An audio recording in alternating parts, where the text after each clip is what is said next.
ఏలూరు జిల్లా జంగారెడ్డిగూడెం మండలం గురవాయిగూడెంలో వేంచేసిన శ్రీ మధ్య ఆంజనేయ స్వామివారిని దర్శించుకున్న చింతలపూడి నియోజకవర్గ ఎమ్మెల్యే సొంగ రోషన్ కుమార్. ఆలయ కార్యనిర్వహణాధికారి ఎమ్మెల్యేకు ఘన స్వాగతం పలికి ప్రత్యేక పూజలు నిర్వహించారు. అనంతరం మధ్య ఆంజనేయ స్వామి గుడి నుండి జంగారెడ్డిగూడెం వరకు సుమారు 500 మంది కార్యకర్తలతో భారీ బైక్ ర్యాలీ నిర్వహించారు. ఎమ్మెల్యే రోషన్ కుమార్ మాట్లాడుతూ, అధిక మెజారిటీతో నన్ను గెలిపించిన చింతలపూడి నియోజకవర్గ ప్రజలకు నేను ప్రత్యేక ధన్యవాదాలు తెలుపుకుంటున్నాను అని, నా నియోజకవర్గాన్ని డెవలప్ చేయడానికి ఎప్పుడూ పోరాడతానని, జంగారెడ్డిగూడెం మున్సిపాలిటీలో జరిగిన అవినీతిని బయటకు తీసుకొస్తానని, మున్సిపాలిటీని డెవలప్ చేస్తానని, నా పేరు చెప్పి ఎవరైనా ఉద్యోగాలు ఇప్పిస్తానంటే నమ్మవద్దు అని తెలియజేశారు. ఎవరైనా సరే నేరుగా నా దగ్గరకు వచ్చి కలవాలని, ప్రతి సమస్య నా ముందుకు ప్రజలు నేరుగా తీసుకురావాలని అన్నారు. ఈ కార్యక్రమంలో మండప లక్ష్మణరావు, రావురి కృష్ణ, పెనుమతి రామ్కుమార్, దాసరి చంద్రశేషు, తూటిగుంట రాము, బొబ్బర రాజ్ పౌల్ తదితర తెలుగుదేశం పార్టీ నాయకులు, కార్యకర్తలు పాల్గొన్నారు. అనంతరం వేగవరం గ్రామానికి చెందిన వైసీపీ చేతిలో కత్తిపోట్లకు గురైన పారేపల్లి శ్రీనివాసరావు ఇంటికి వెళ్లి పరామర్శించిన ఎమ్మెల్యే రోషన్ కుమార్, మీకు ఏ ఆపద వచ్చినా నేనున్నా అని హామీ ఇచ్చిన ఎమ్మెల్యే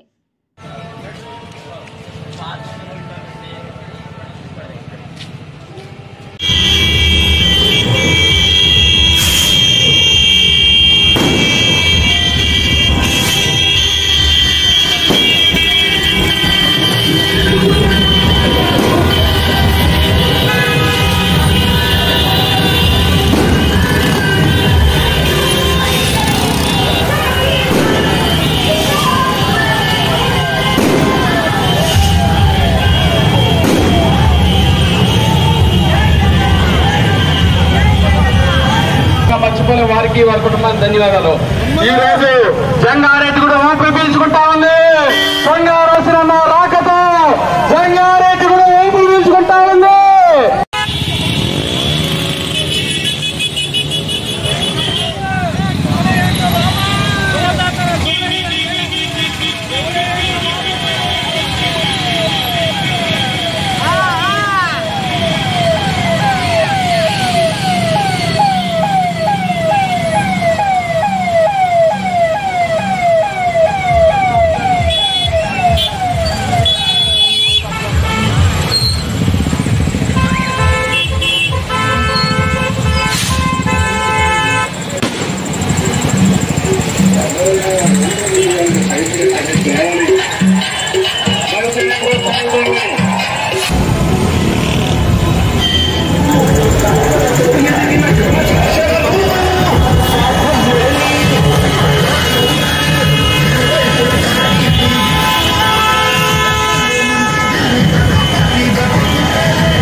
కుమార్ గారు మన చింతలపూడి, మన జంగారెడ్డిగూడెం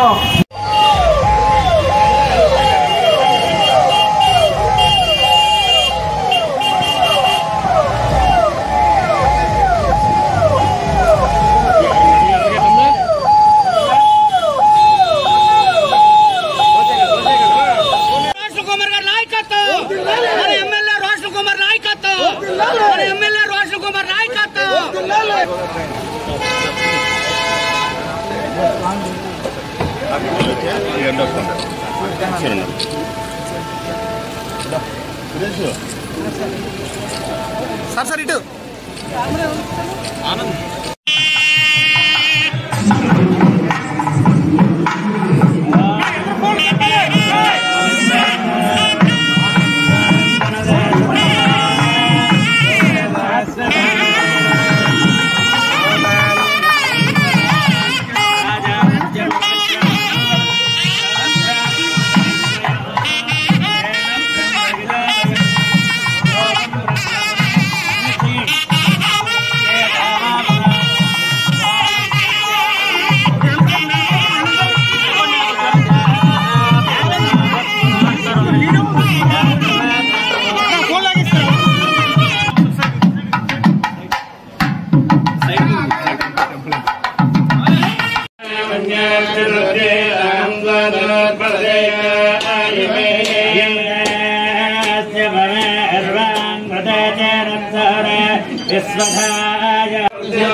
జై శ్రీరామ్ జై శ్రీరామ్ జై శ్రీరామ్ జై శ్రీరామ్ జై శ్రీరామ్ జై శ్రీరామ్.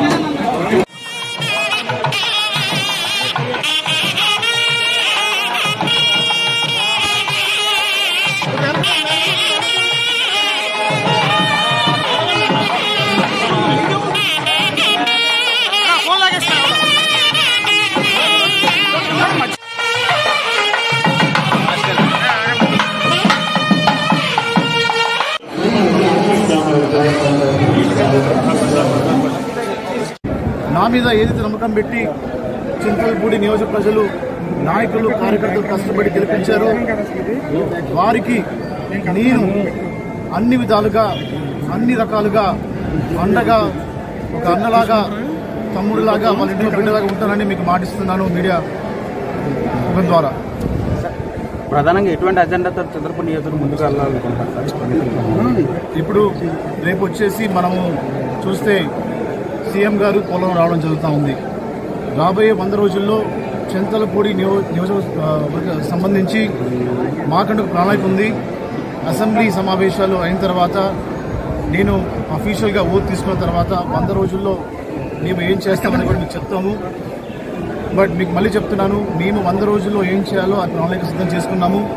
ఒక్కసారి నేను ప్రమాణ స్వీకారం చేసిన తర్వాత 100 రోజుల్లో మేమేం చేయబోతాము, అలాగే నాయకుల్ని కార్యకర్తల్ని ఈ యొక్క అభివృద్ధిలో ఎలాగా మేము వాళ్ళని దీంట్లో పార్ట్నర్స్గా చేసి చింతలపూడి నియోజకవర్గాన్ని ఎలాగ అభివృద్ధి చేస్తామో మీకు మేము కొన్ని రోజులు చెప్తాము. Okay sir. అలాగే చివరిగా మరి ఎవరైనా కూడా నా పేరు చెప్పి అది చేస్తాం ఇది చేస్తాం ఉద్యోగాలు ఇప్పిస్తామని చెప్పినట్లయితే మీరు డైరెక్ట్గా నన్ను అప్రోచ్ అవ్వచ్చు.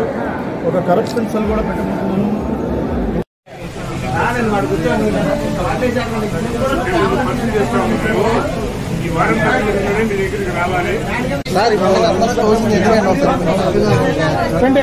సార్